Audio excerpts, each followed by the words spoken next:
Hello, everyone, and welcome to today's webinar. We are thrilled to have you all join us. My name is Mugo. I am the Executive Director at the Quality Education for Minorities Network, QEM. We are one of the partners on the AAAS STEM Resource and Evaluation Center, or REC for short. I am joined by my colleagues, Michael Feder and Simone Soso, who are supporting the facilitation of this webinar. We also have an exciting panel comprising of Dr. Elizabeth Adams, Dr. Mohammed Qazi, and Dr. Helen, who you'll be hearing from shortly. The AAAS STEM REC is happy to facilitate this opportunity for you to learn about some of the experiences and outcomes of STEM projects at minority serving institutions. Some quick logistics before we begin. Closed captioning has been made available for anyone who would like to use that functionality. You can enable it in the menu at the bottom of your screen. This webinar is being recorded, and the recording will be made available on our website in the next few days. The slides from this webinar today are already posted and can be downloaded from the AAAS STEM web pages. I'll put the links to the website on the chat for everyone to have access to them.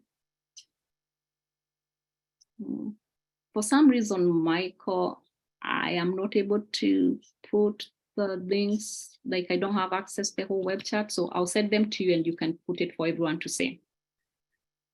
Thank you, Michael.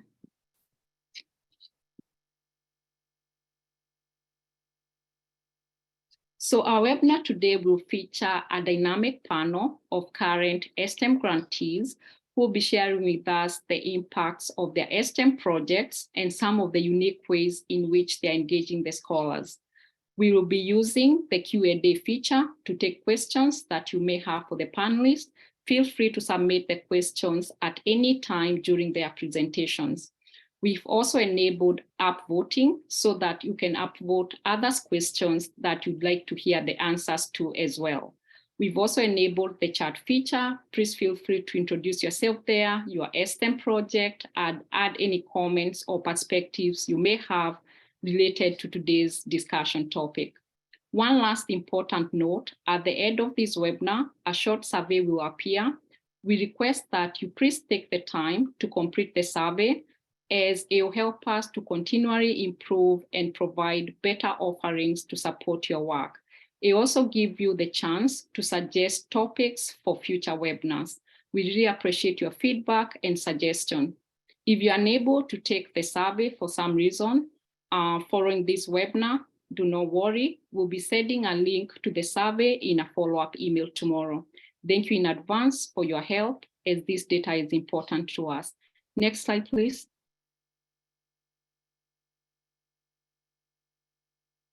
Here is our agenda outline. We'll start with a brief overview of the AAAS STEM REC, including describing the partners on the REC, the vision for the REC, and some of the activities that the REC is undertaking. Then we'll hear from our panelists. Each one of them will give a short presentation, and following all three presentations, we'll have time for Q&A. And then finally, we'll share some information about some upcoming events and resources in the STEM REC.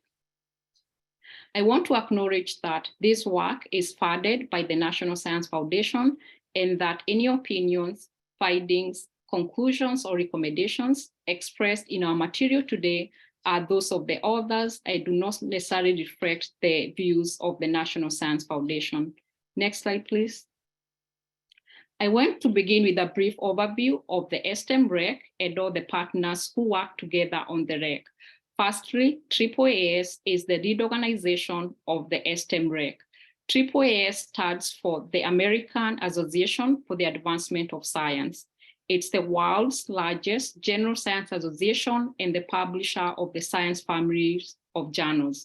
AAAS seeks to support STEM professionals from kindergarten all the way through the STEM workforce through programs such as the STEM REC, government relations and public engagement activities, as well as member supports.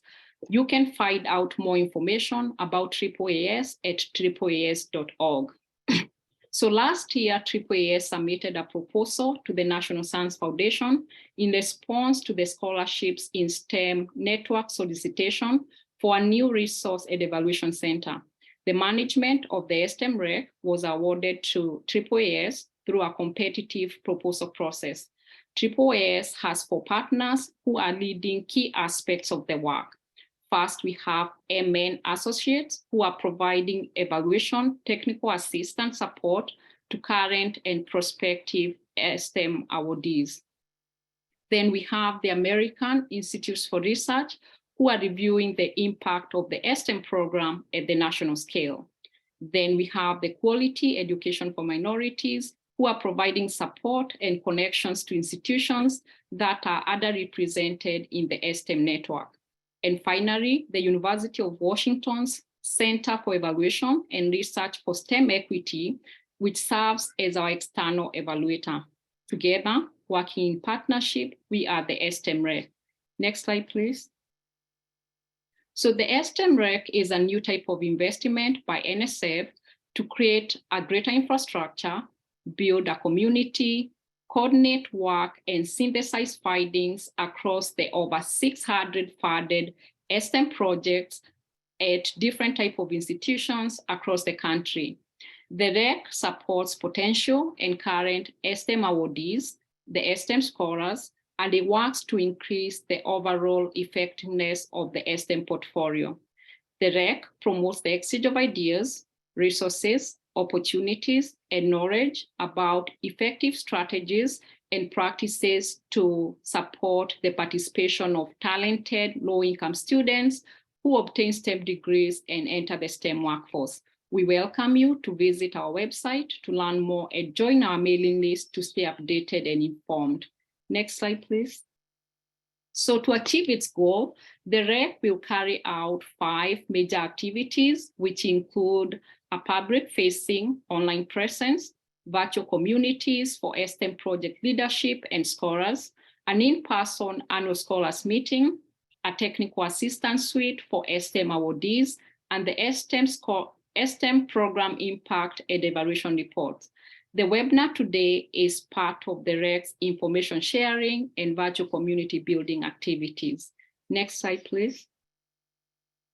So the objectives of today's webinar are to showcase the nuanced ways in which STEM-funded work is occurring at different types of institutions, particularly in relation to some of the evidence-based practices that researchers are using to support the participation of low-income students in STEM, and strategic ways in which they are utilizing partnerships to provide enriching experiences to the STEM scholars.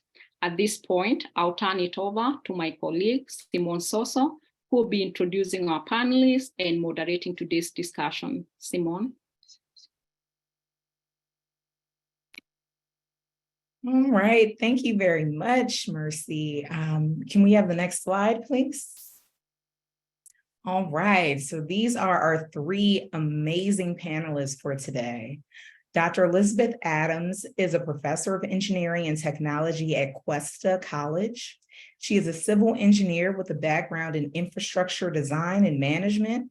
Her career focus is in engineering education. Dr. Adams' research focus is on inclusive learning environments through such opportunities as undergraduate research, service learning, STEM outreach, team teaching, learning communities, critical thinking, and problem solving, as well as active and experiential learning and teaching teamwork and leadership skills. And then we have Dr. Mohammed Qazi, a professor of mathematics at Tuskegee University. Dr. Qazi's scientific research focuses on various extensions of Bernstein-type inequalities, which play an important role in the theory of approximation. Dr. Qazi serves in leadership capacities on several external funded mentoring-type projects that are designed to broaden participation of groups that are underrepresented in STEM. Dr. Qazi works on programs that promote persistence of undergraduate and graduate students in STEM fields and workforce through mentoring and bridge type initiatives. And then we have Dr. Helen Turner. She is a professor of biology and data science and research director of the United Nations Sustainability Center at Chaminade University in Honolulu. Dr. Turner is an internationally regarded researcher in molecular immunology.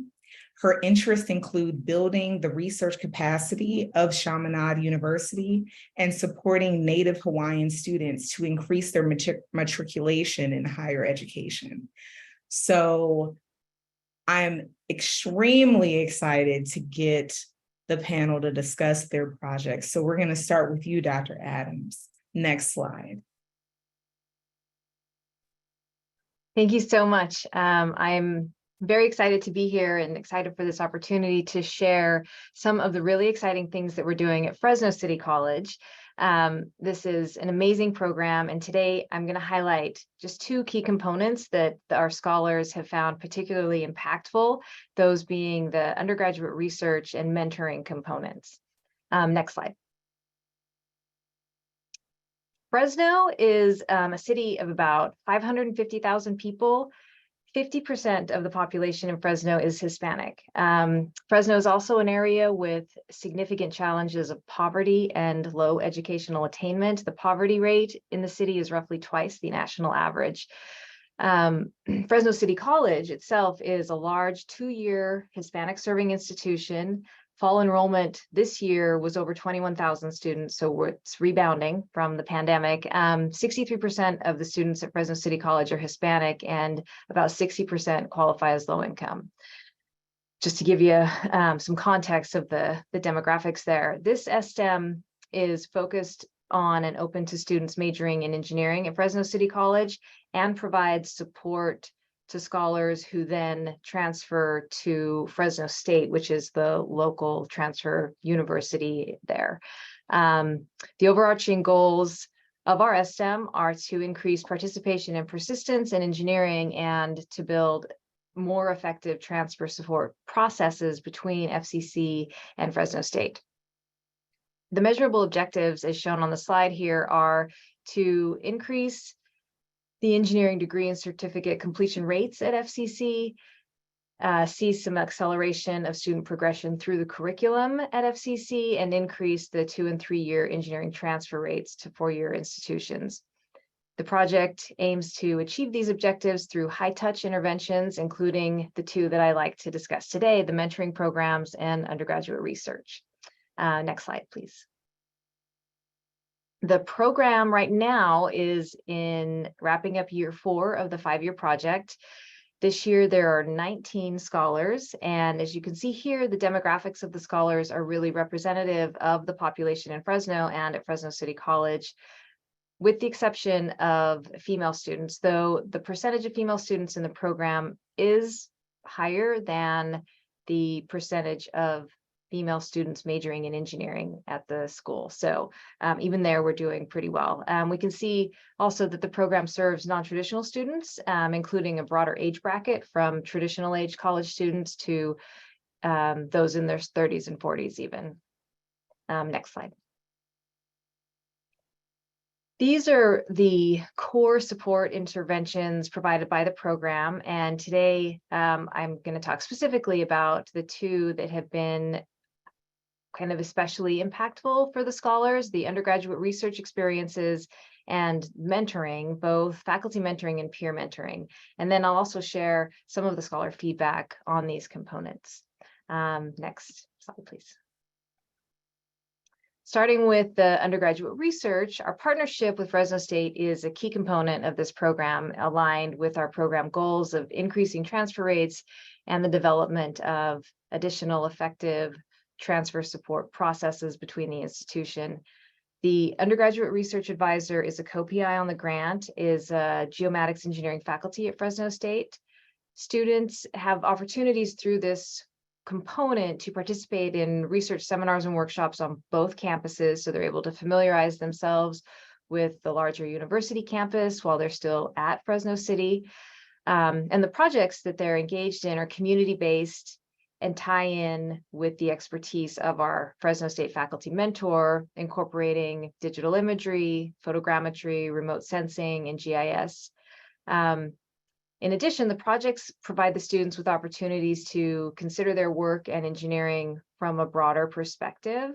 We have a sociology faculty member from Fresno City College co-advising the undergraduate research, and this provides students with an interdisciplinary experience. The seminars with that mentor, explore ethics, ethical decision-making, and engineering projects. And then the students are able to use all of that information to select their research topics, which are multi-semester, multi-year even. And we can see here, students have elected to examine the impacts of fire, flooding, and drought on California's Central Valley, where Fresno is located. They utilize GIS software to process satellite images and identify changes in vegetation before and after these major events. And they were able to present their work at the local geomatics engineering conference. So it's really exciting, lots of great opportunities. Next slide, please. The second key component is mentoring, having both faculty mentors and peer mentors available for support. And then as students mature through the program, having opportunities to serve as mentors to new scholars. Faculty mentoring has consistently been the highest rated component in the program. The scholars have found tremendous value in having that regular support from a faculty member. And how we've done it, the scholars are introduced to, they meet all of the faculty mentors at the beginning of the year during program orientation, and then through a Canvas quiz, they select who they would most like to be paired with. And mentors and mentees are expected to meet at least monthly. Some meet more often, and the sort of regularity of that is driven by the interest of the students.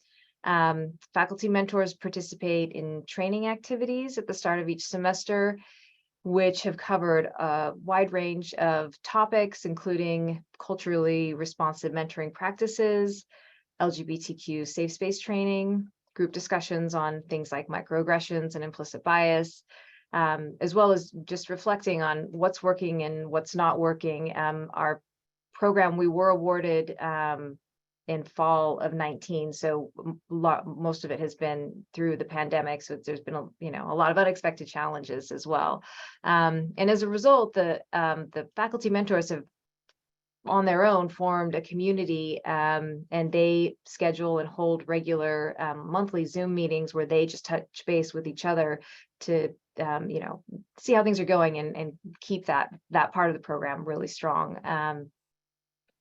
Peer mentoring was introduced starting in the second year of the project, giving scholars that were continuing this opportunity to step into a leadership role.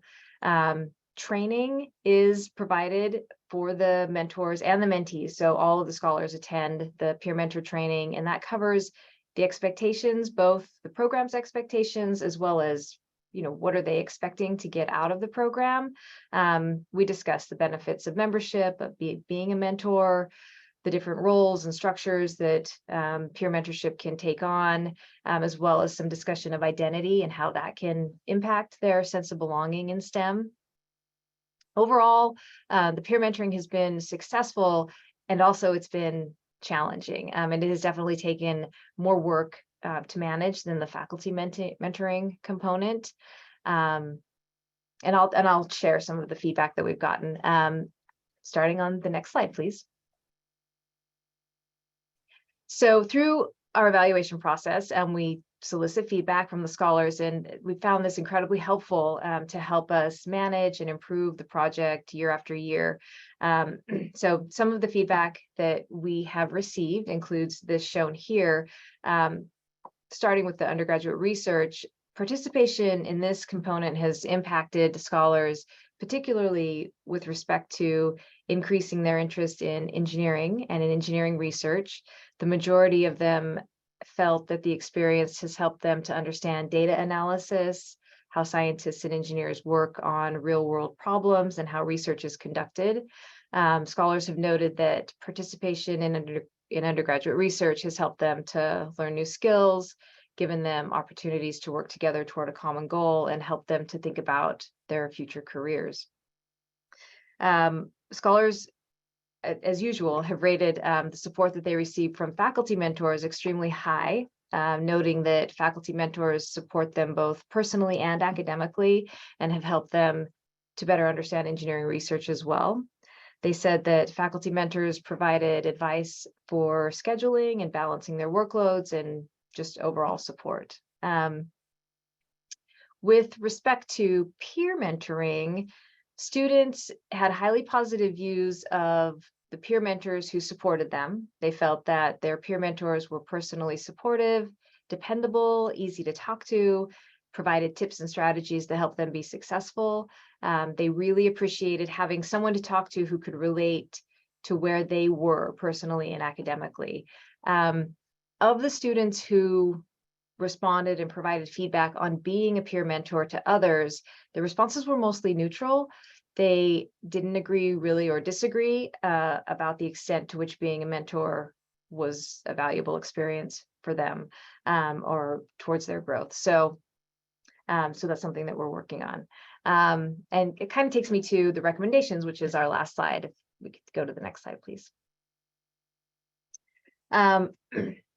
The recommendations have resulted from our evaluation results and include suggestions for improving the peer mentoring experience.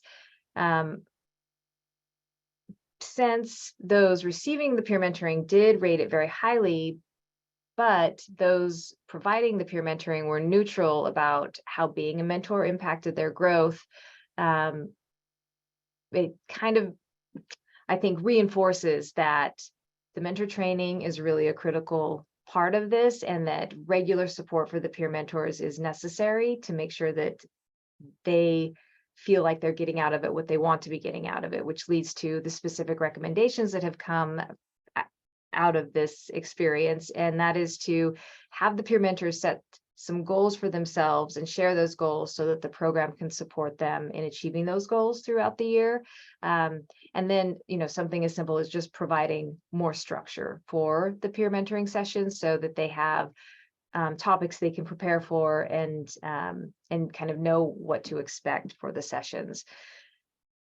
With regard to the undergraduate research projects, the feedback we received is, as far as improvements requested from the scholars, is that they're really interested in doing projects that are interdisciplinary in nature in terms of different disciplines of engineering. And this is challenging because we don't have a lot of engineering faculty as part of the team.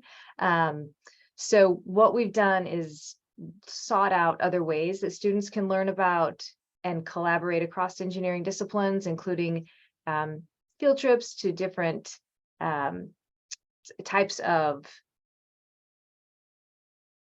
industries, and different seminars, conferences, competitions, and things like that. So we found overall that the scholar feedback has been very helpful for our program modifications and improvements as we have matured over the years. So that's really what I wanted to share about the undergraduate research and the mentoring. I could talk for hours about this project, but I'm all done.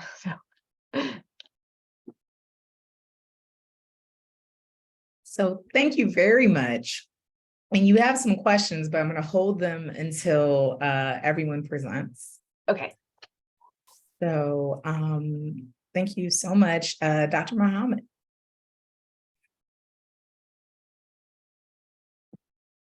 So thank you very much, Dr. Soso, for having me. Good afternoon, everyone. So the title of our the STEM project is Making to Achieve Knowledge, Excellence, and Recognition in STEM, or MAKERS for short, and this is a multi-institution consortium. And at the core of the project is a bridge program, which is designed to engage students at each consortium institution into peer learning communities that provide mentoring and support to the students to promote their overall success in their STEM degree programs. And the Bridge program is also designed to provide workforce-related experiences during the academic year as a co-curricular activity, as a way for the students to gain very important 21st century skills and technical competencies that are highly valued by STEM employers. So I'll get into all those things in a moment, but I would like to first describe the Alliance to you. Next slide, please. So the consortium consists of a very diverse set of institutions. We have 2 historically Black universities, Tuskegee and Alabama A&M. There's a historically Black college, which is a community college, Lawson State. There's a second community college, Southern Union. There's a Research One institution, Auburn University, and its sister teaching institution located in Montgomery. And these are the implementation sites and all located in the state of Alabama. Our consortium also focuses deeply on knowledge generation, and that's handled by Oakland University in Michigan. So the diversity and the make of this consortium has enabled us to implement and test our model in very diverse educational settings. And we recruit exclusively undergraduate students, but do so at every level. Of course, all must be from low-income communities majoring in a STEM discipline. And we are able to offer needs-based scholarships of up to $10,000 for up to 4 years to each one of our students. Next slide, please. The goals of the Makers program are aligned with the goals of the STEM initiative at the national level, but also tailored a little bit to local needs. So goal number 1 focuses on promoting success of the students in their studies, persistence and graduation. And the main driver here is that Bridge program that I alluded to earlier. Goal number 2 focuses on workforce preparation. And again, there, the Bridge model is key, along with a prototype development aspect, which takes place within the Bridge model. And then the third goal is knowledge generation, focusing both on evaluation and social science research. Next slide, please. So goal 1, again, let's go through the intervention, the main intervention. The key driver is this Bridge program, whose visual you see on the screen. So it provides a couple of layers of support to our students to ensure their success. Firstly, we group the students into 2 distinct but supportive communities. One is called the Bridge to the Baccalaureate Peer Mentoring Program for freshmen and sophomores. And then there's the Bridge to the Post-Baccalaureate Peer Mentoring Program for upperclassmen. And both bridges are led by faculty mentors who meet with their students the 2nd and 4th months of each semester. And they're designed to, and their task is to essentially engage the students into topics and activities that are designed to promote the resourcefulness so that they're able to self-advocate and are able to succeed in their studies. For freshmen and sophomores, we want to make sure that they're able to transition from high school to college. So we have activities tailor-made towards those aims. Upperclassmen, they're more experienced, they're more interested in learning how to prepare for graduate school or getting workforce-related experiences for them to become future professionals in the workforce. And so we have tailor-made activities for that. So these are the horizontal mentoring component of the program. Then we also have vertical mentoring happening here. That's in that red box where we have small clusters of between 4 and 6 students. Each cluster must have a student from at least one classification, and they must meet weekly in their groups, this time without any mentors present, because we want to give them a safe space to discuss whatever they want to talk about. And these are clusters that are entirely student-led, and again, must meet weekly for about 2 hours. And then there's a third layer of support. That's where we bring all the students together from the 2 communities for joint meetings, because there are topics that could be beneficial to any student regardless of their classification. In particular, we arrange for guest speakers from the same communities as the scholars for, in particular, role modeling. So this particular program, the Bridge model, has been very critical to us in integrating the students in the college environment, both academically and socially, through community building, so that they improve their resourcefulness so that they can persist in their degree programs. Next slide, please. So the second goal is workforce preparation, and the conventional practice is typically for students to apply for internships either in the industry or REUs in academia. But the problem is that these applications are often very competitive, and some students end up not getting these experiences. So what we do is that we provide our students, each one of our students who comes through the program gets to work in teams during the academic year and works to come up with technological solutions to address global challenges. These are problems that occur in some community around the country. And at the end of the process, at the end of the year, they must obtain some kind of physical prototype or an app that can address the problem they set out to study at the beginning of the year. So these are problems that are very broad in nature. They could be access to vital resources like air and water, accessibility issues, health issues, or also trying to improve amenities on college campuses.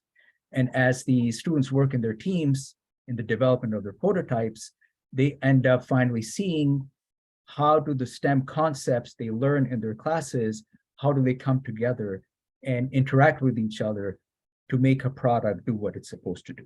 And every student is given a budget and they must stay within those boundaries to make their devices. Next slide, please. So this slide shows how this activity is operationalized. It takes place in the vertical mentoring clusters. So the students, they work weekly on these prototypes. You can go to the next, I think it's a little bit animated. Yes, and they engage in the prototype development process throughout the academic year. So the next slide actually breaks up this particular intervention in its constituent pieces. So we'll go to that next. So we have these clusters at each one of these implementation sites. Each cluster has a mentor to guide them. And then we have the team select a community problem at the outset, something they're passionate about, and then they engage throughout the year on the development of the prototype. That includes the design, which includes the identification of supplies and the parts needed. They assemble the prototype, and then they test the prototype. And you can all imagine that the first few versions may have many imperfections, which they do, and that's perfectly fine. But we want them to loop around and continuously improve until they have a product that works reasonably well. And through this process, they gain the STEM knowledge, technical skills, and 21st century skills that are highly valued by STEM employers. Next slide, please.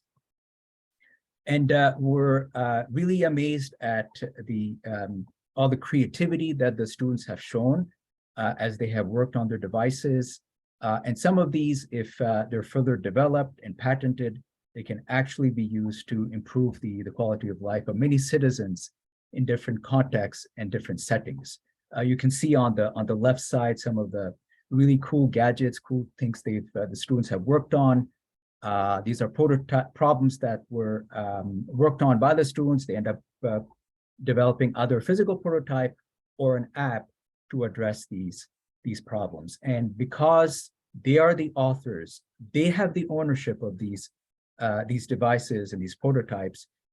They are more interested in persisting to degree completion and to product completion. They have increased sense of identity and increased belonging in the STEM enterprise. Next slide, please.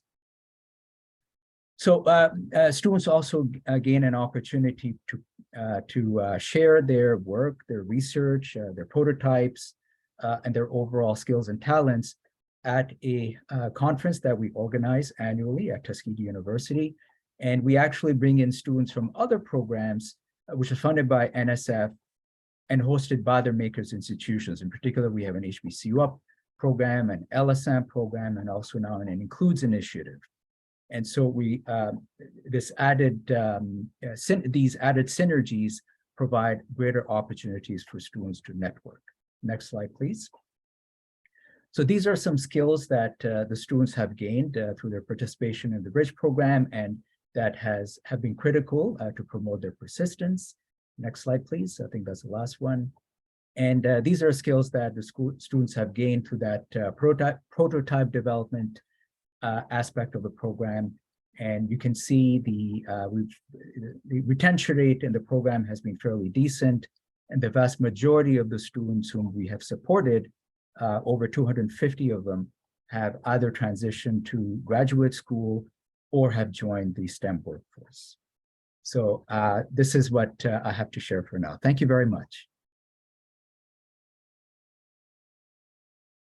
You were very modest in saying that your retention and rate and the number of students going on to graduate school was okay. These are excellent numbers. I just want to point that out. So that's very impressive, Dr. Qazi. Thank you. And thank you for that presentation. You're And welcome. we're going to close it out with Dr. Turner. Sorry, I'm losing my voice a little bit, but Dr. Turner, please begin. Good morning, everyone. Aloha mai kako from Honolulu in Hawaii. It's very nice to be here. I very much appreciate the opportunity to, first of all, be in such wonderful company with the other presenters, but also to just tell you a little bit about our programs here in Hawaii. And so I'm going to talk about our practices and the perspectives we have looking at STEM inequity in the Pacific region. I'm going to try and hit three main ideas. First, I'd like to provide a little context on Hawaii and the Pacific region, the benefits, the opportunities, and the challenges of this very special place that we find ourselves in. I'm going to review some of the principles and practices that we use in our STEM programs, some of the measures of success and the outcomes that we have. And then I want to talk a little bit about what I think is the secret sauce in some of our programs as well. So next slide, please. So I think the Pacific, the image, right, burned into everyone's brain, these paradise islands. But these are islands that have a lot of paradoxes associated with the sort of paradise aspects of them. There are significant challenges to broadening participation in Hawaii Pacific STEM. There is broad baseline disenfranchisement of Native Hawaiian, Pacific Islander, low-income and multiply marginalized populations in the STEM endeavor in the Pacific. The STEM endeavor in the Pacific has struggled to define itself. I've spent many years in Hawaii being told there are no STEM jobs here because there's not that many jobs where there are, people in lab coats standing at benches. But tell that to the natural resource managers and the forensic scientists and the criminal justice professionals and the public health professionals. So our challenge in Hawaii has been, at Chaminade, has been to take on capacity building in our own institution, but also thinking about that wider set of challenges. There are geographical challenges. This is a resource poor part of the world. And there are tremendous challenges to inclusion and belonging for people who are from here when they're faced with the basically colonial nature of Western STEM. There are tremendous opportunities that come from the historical and contemporary epistemology of the Pacific, of knowing how to do things in a scientific way that is sustainable. There's an opportunity to really move from an aid-based way of thinking about the Pacific's future to innovation and to leveraging the talent pool that is here. And so this is what Chaminade signed up for when we started our journey. So please, the next slide.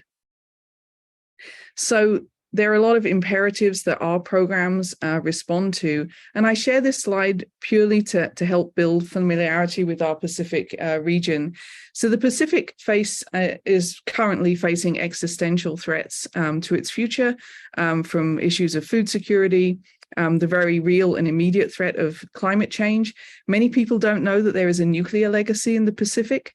That picture on the right is the nuclear dome, the second largest nuclear waste place on Earth after Chernobyl. And it's a legacy of all of the testing that happened in the 1940s and 50s by colonial powers in the Pacific that have led to generational health issues for Pacific Islanders, and then also obviously displacement from land and the generational trauma that arises from that.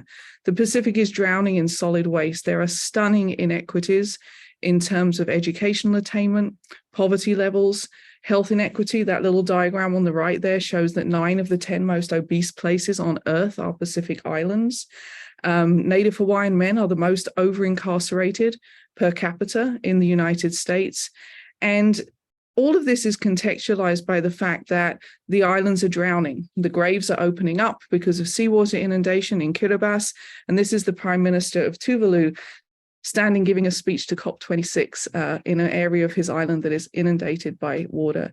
The United Nations tells us that the Pacific region is on track to meet just 9 of the UN's 160 Sustainable Development Indicators for 2030.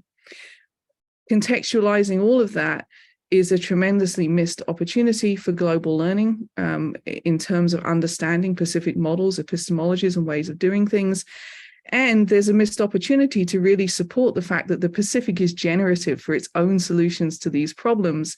And the Pacific leadership who've developed the Blue Pacific Continent vision for 2050, our mission really is to support that vision and generate solutions that are of the Pacific, for the Pacific, and led by people from the Pacific. So our students are incredibly mission-driven and passionate to engage these challenges, but we know that we need to solve issues of access, opportunity, belonging, and making sure that they land in a place where they are valued. Next slide, please. So we have 3 programs that use a model. We started developing this model in 2016. It was helped by Kamehameha Schools, a Native Hawaiian Educational Trust, and we're also a Howard Hughes Medical Institute Inclusive Excellence University. So the model, the components are as follows: mitigate the financial barriers, make the money issue as far as we can go away by providing 100% tuition and living allowances that are going to decrease the need to work outside of college and to commute large distances with a very crappy public transport system. And really just, we want to mitigate those financial barriers. Throwing money at the problem alone, though, is not enough. If it was, the many, many efforts in Hawaii over the last 2 decades would have succeeded and they would have moved the needle on attainment, and they broadly have not. So this new initiative that we started in 2016 also asked the question, how can we build culture and community-based education into STEM really as part of the cake, not as frosting that we put on top, but how do we bake it into the STEM experience?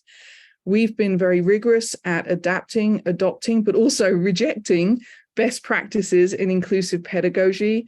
We've looked at enculturation of our curriculum and thinking about Hawaiian Pacific academic journeys through a way that links to students' sociocultural context and their social justice priorities. And when I say reject, I mean a lot of best practices that arrived at in places that aren't here don't apply here. And so we have to apply a real critical function to those. We have developed something called an academic navigator program, where specially trained, initially it was Native Hawaiians, but it's now a much broader group of faculty, and they provide something that is wraparound services plus life coaching, academic advocacy, professional tutoring, cultural programming, spiritual support. And then also we identify and develop and implement new programs that meet students where they're engaged and also link them to the possibility of purposeful and gainful employment here in Hawaii in the Pacific region. So we've been starting data science, environmental science, and public health programs. And all of this is contextualized in a small university with 1,200 students, primarily undergraduate. Almost all of our students are poor. Many come out of poverty. We have very high proportion of Native Hawaiian and Pacific Island students, but also we're a university that tends to attract veterans.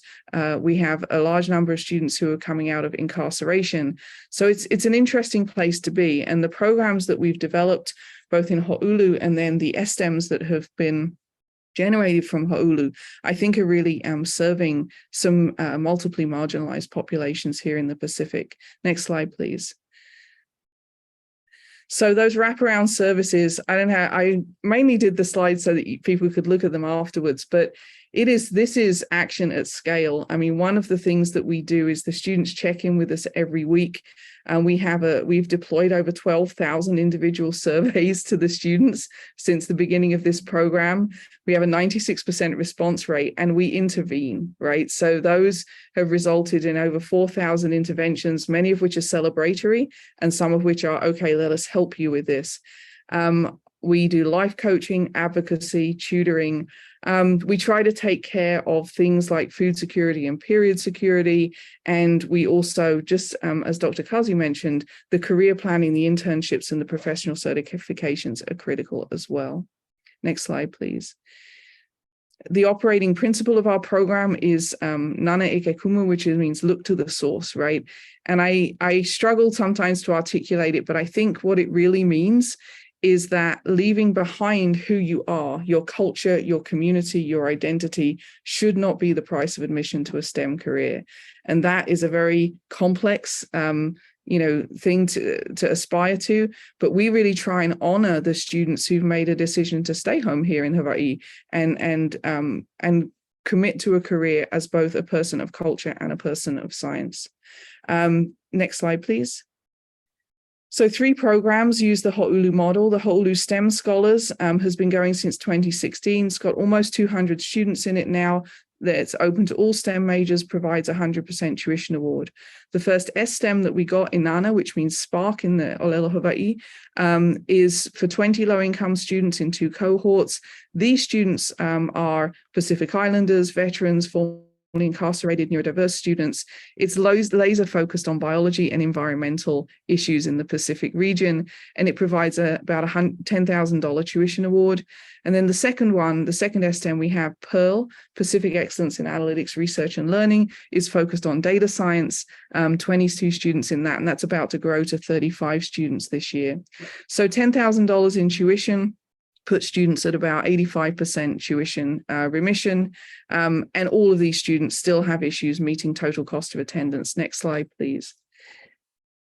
So the outcomes are, I think, remarkable.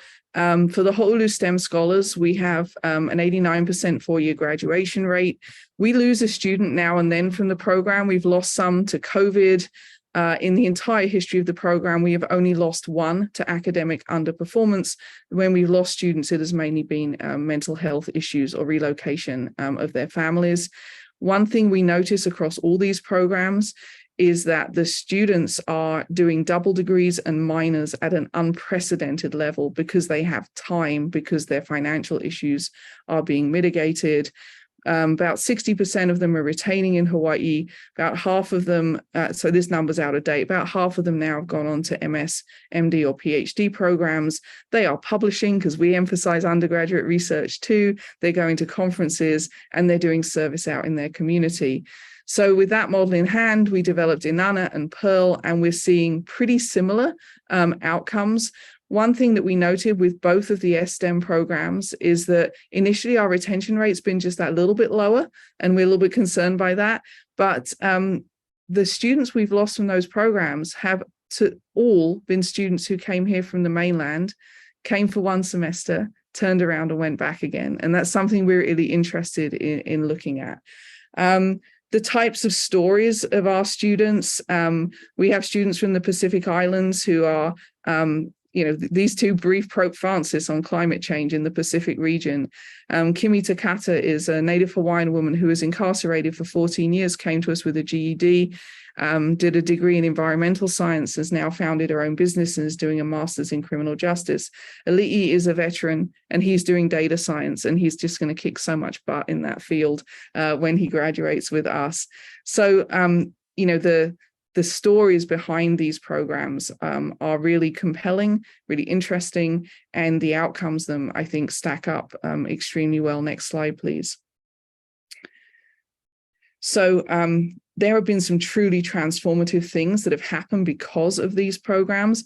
One is that Chaminade's Native Hawaiian retention rate, 1st to 2nd year, has gone up to 90%. It was in the 40s when we started out. And then there have been some things like this. So we developed a data science program, which Pearl has supported, and we graduated the first data science majors in the history of this state in 2022. Most are Native Hawaiian women. They've all gone to graduate school or been placed in analyst jobs. And their trajectories are incredible because they are supported financially and they have all those wraparound services. They do internships. They participate in national computing competitions. Sometimes they win national computing competitions. They do internships at places like the Appleseed Center for Environmental Justice. And then They find places at universities that we work with to ensure that there are sort of safe landing places for us when they want to go to graduate school. And we keep connected to them. They come back and act as peer mentors during the summer. And there's just a lot of continuing connection with our graduates. Next slide, please. So just to round out, I wanted to sort of mention some things. People ask sometimes, so what are the other things? What's the secret sauce? I hesitated to put up a picture of a missionary on the last slide, but this is Mother Marianne Cope, who came here in the 1880s, about the same time as the religious foundation that runs our university came here to act as educators. She came here to act as a nurse. And I think that our programs draw a great deal on the inspiration of people like Mother Marianne, who said, one of the things she said is, I'm hungry for the work. So we have a faculty here at Chaminade who are personally, professionally, and profoundly driven by mission, right? And that's not to say that everyone here is a missionary and is looking to fix things, but there is something special about our faculty. I think one of the things that's special about them is they are comfortable with working at a place that is at these interfaces between culture and science and the West and the Pacific and faith, and being, as that phrase, sort of between the knowledges, that our faculty are comfortable and willing to become informed about working at those really complex interfaces and viewing the students, yes, as persons of multiple marginalization, but really also thinking about the multiple epistemologies and lived experiences that kind of arise from that, and really trying to think about how do we meet students, not just where they're at, but present them with problems where they can be engaged and they know they're going to do something meaningful for their community and the region. And then the final thing I would say is that we are always weaving partnerships. There's a phrase, ka'ulana ana iko piko, which means the partnerships come from the center, from the pico, from the heart. And the number of programs that we have that are supported by NSF and other organizations that all work together in concert to then focus on these very specific issues of inclusion and culture-based education and technical issues, professional development.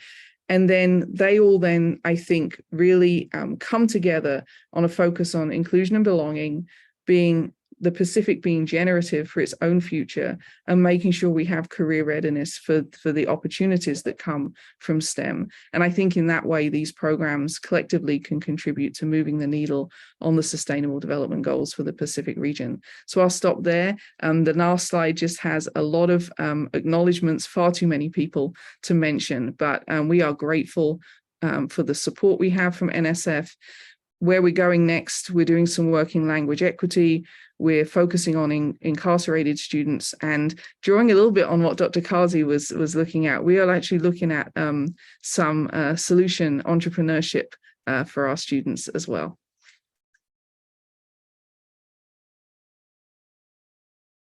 Well, I really want to thank you, Dr. Turner. That was a very interesting and well-woven connection of understanding between the students, their spirituality, the land, science, even how your grants all interact with one another and connect to have a success system for your students.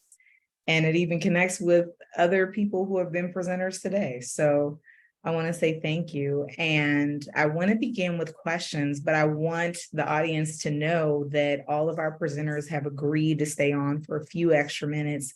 So if we go over time, we can still probably get to your questions. So I'm going to start off with a question for Dr. Adams. And the first question is, would you expand on the FCC mentoring training?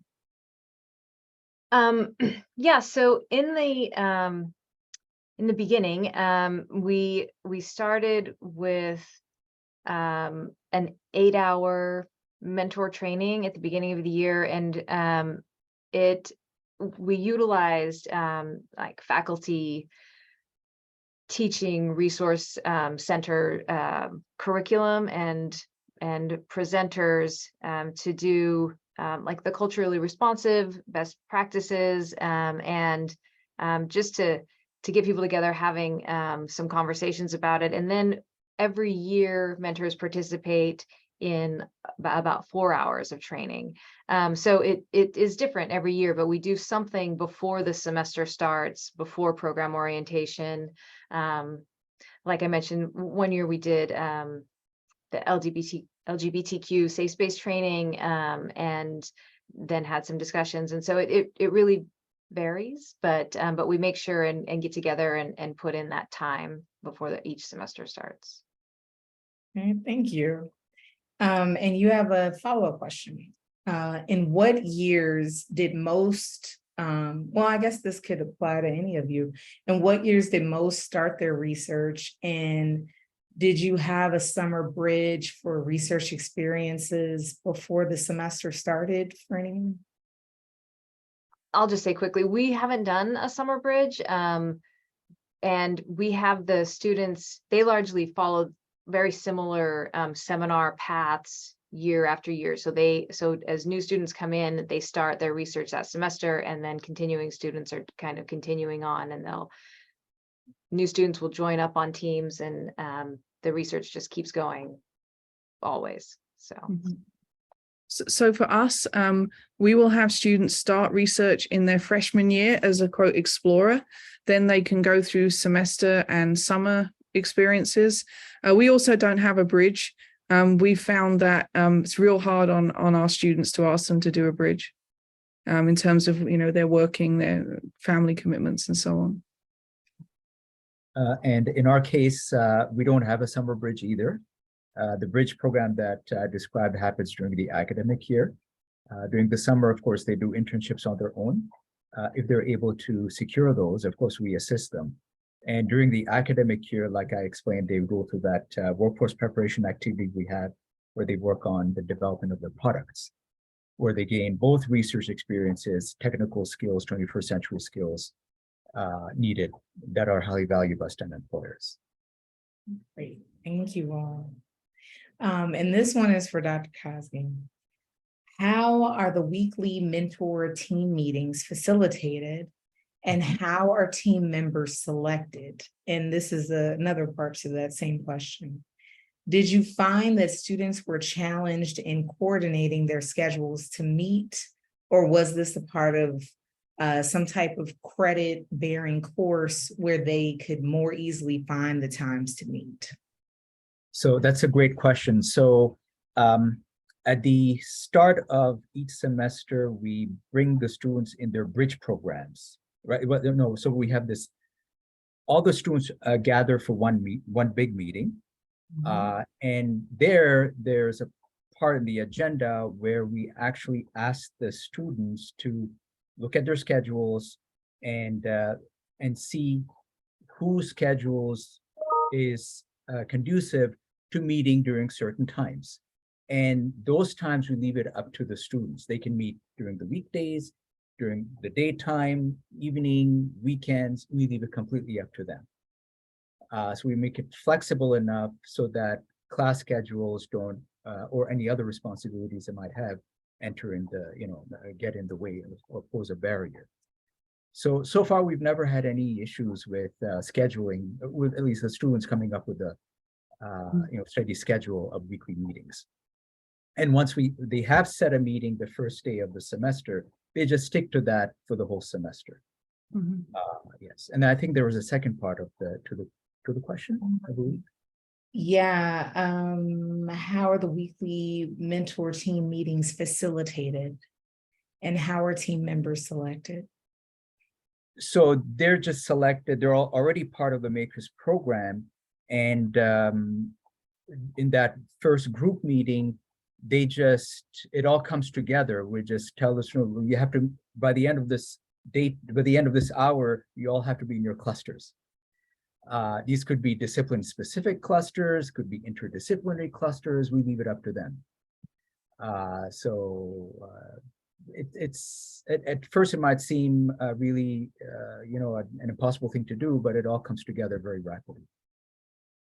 Yeah, our peer mentoring is, beyond important. I think it's, if I had to rank it, one of the most important components of the whole effort.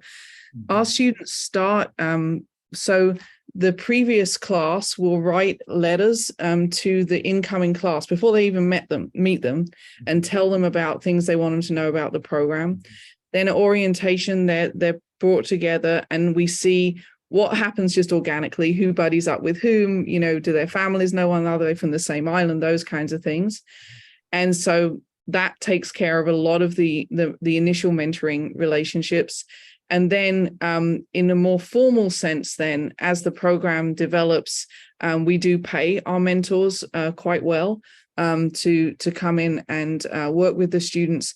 And then we have some alums that we've hired back who are actually staff members who do the facilitation, but also then are acceptable peer mentors to the students. So yeah, it's kind of a whole machine of different approaches that we kind of have to weave together.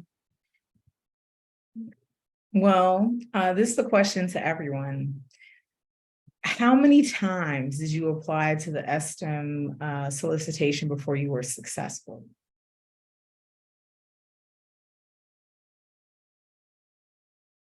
I'll go first. So we got both of ours on the first submission.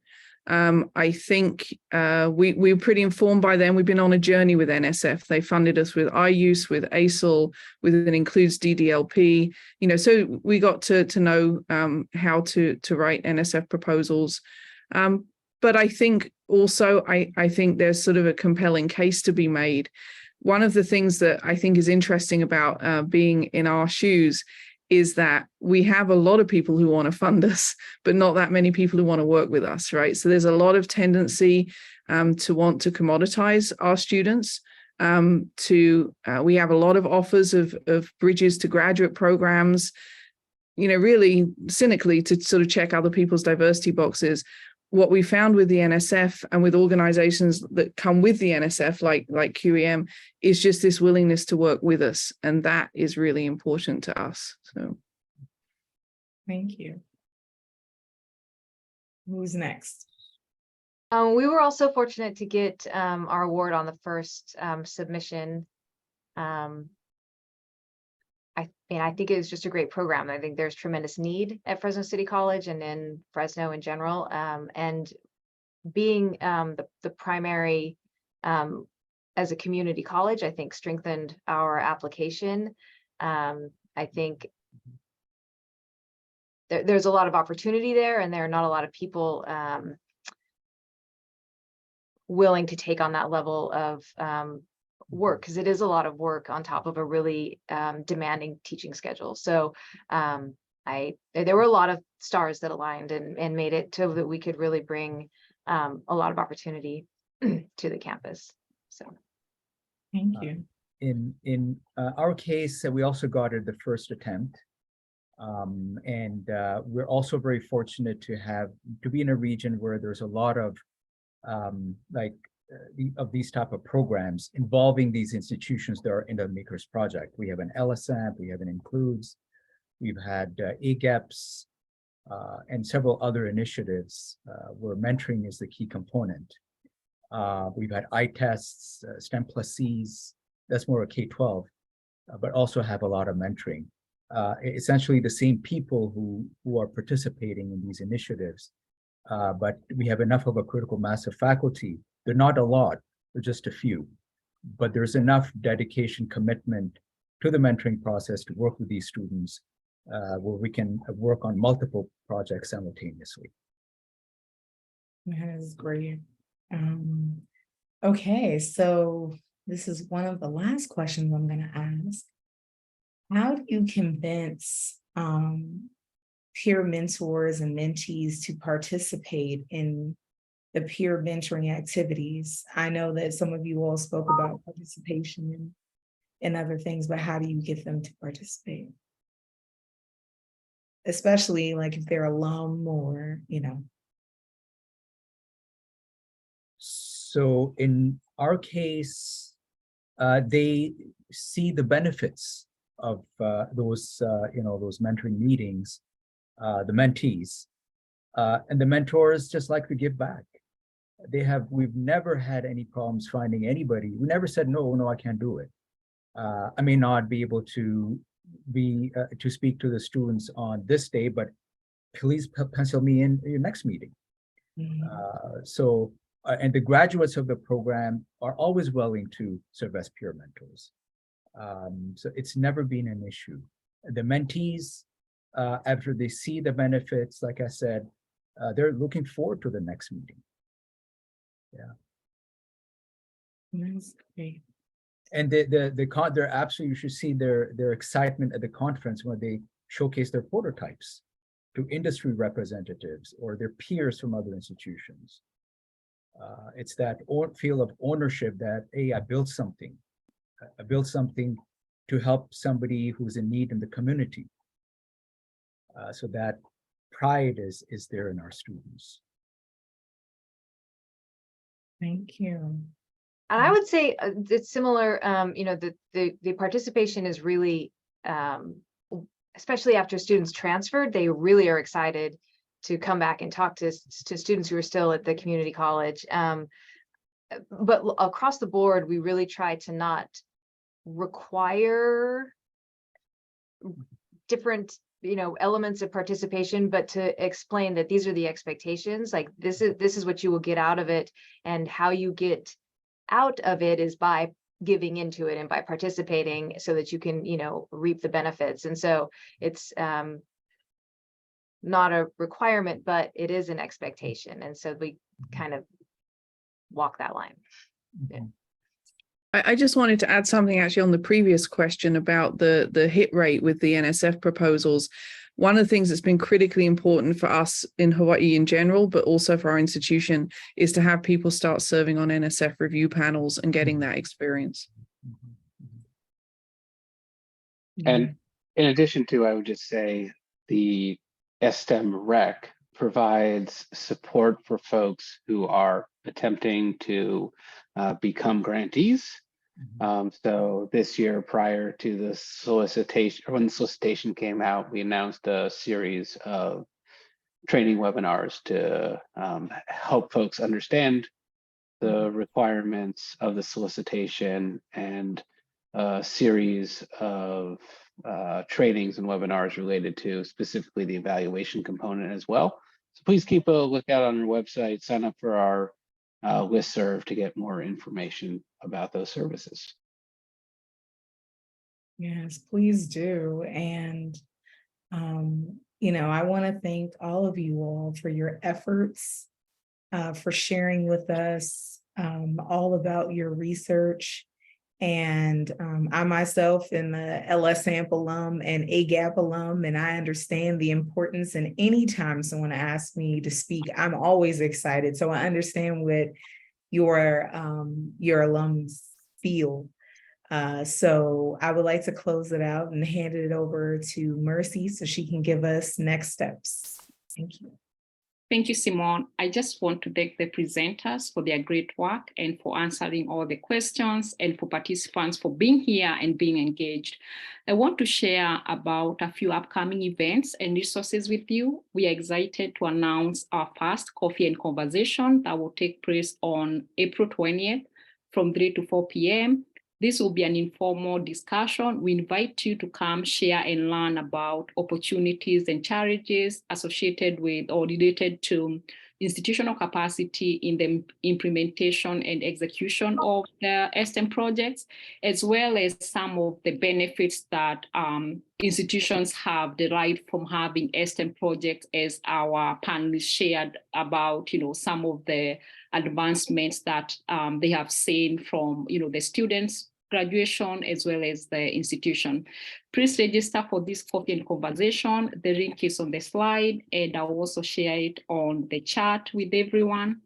Another exciting opportunity is that the first annual scholars meeting will be held on September 14th through the 16th in Washington, D.C.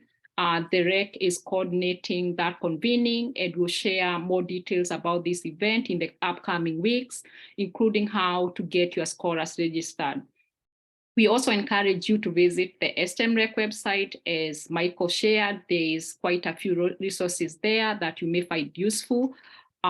We shared the link on this chat before, and I'll share it with you again. And finally, stay connected with us to help us build a community by signing up to join our email list, as well as interacting with us on our social media site. I want to thank everybody for participating. Special thanks to our presenters for this important information. We appreciate your time, the questions, and the engagement. Soon you'll see an opportunity to complete a short survey through either a pop-up box upon exiting or a link in an email. Please give us feedback about this webinar, and we'll greatly appreciate you taking the time to do that.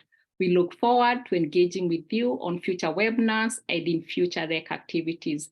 Thank you and have a great rest of your day. Thank you.